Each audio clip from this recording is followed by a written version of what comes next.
চট্টগ্রাম টেস্টের প্রথম দিন থেকেই একের পর এক রিভিউ নিয়েছে দুদল। প্রথম ইনিংসে রিভিউ নেওয়ার ঘটনা 10টি।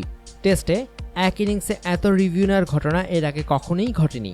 চতুর্থ দিনের চা বিরতির আগ পর্যন্ত দুদল রিভিউ নিয়েছে মোট 23টি। ইংল্যান্ড নিয়েছে 12 বার, বাংলাদেশ 11 বার।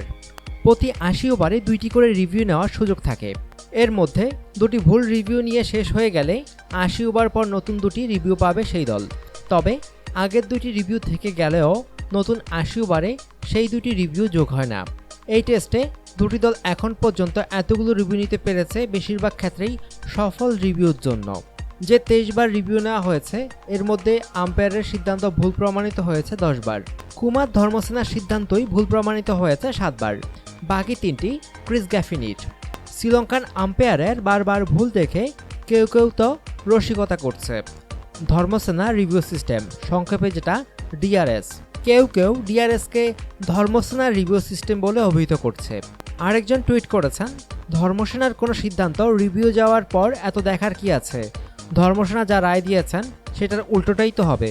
প্রযুক্তির সহায়তা নিয়ে আম্পায়ারের ভুল সিদ্ধান্ত থেকে বেঁচে যাচ্ছে ব্যাটিং কিংবা ফিল্ডিং দল। এটা ঠিক, স্পিন সহায়ক উইকেটে আম্পায়ারদের ভুল করার প্রবণতা তুলনামূলক বেড়ে যায়, কিন্তু ভুলটা যদি খুব ঘন ঘন হতে থাকে আম্পায়ারদের দক্ষতা নিয়ে তখন প্রশ্ন উঠতে বাধ্য। বিশেষ করে চট্টগ্রাম টেস্টে এতবার রিভিউ নেওয়া হয়েছে, তাতে মনেই হতে পারে আম্পায়ারদের ভুলের সুযোগে দুদলই রিভিউ নেওয়ার খেলায় মেতেছে। এমন নয় এই টেস্টে আম্পায়াররা ওই 10 বার ভুল করেছেন। মাত্র 2টি সফল রিভিউ করা যায় বলে অধিনায়করা রিভিউ করার সময় বেশ ভাবেন। অনেক সময় রিভিউ নেবেন করে নেন না, পরে রিপ্লেতে দেখা যায় রিভিউ নিলে ঠিকই হতো। এই টেস্টেই যেমন মেহেদী হাসান উইকেট বঞ্চিত হয়েছেন মুশফিকুর রহিম রিভিউ না নেওয়ায়। ঠিক একইভাবে ইমরুলের বিপক্ষে একটি আবেদনে রিভিউ নেননি কুক, অথচ ইমরুল আউট হয়ে যেতেন রিভিউটা নিলে। অর্থাৎ এই সিদ্ধান্তগুলো ভুল দিয়েছেন আম্পায়াররা। এক টেস্টের 4 দিনে যদি 13 থেকে 14টি ভুল সিদ্ধান্ত দেন, আম্পায়ারিং নিয়ে প্রশ্ন তো উঠেই।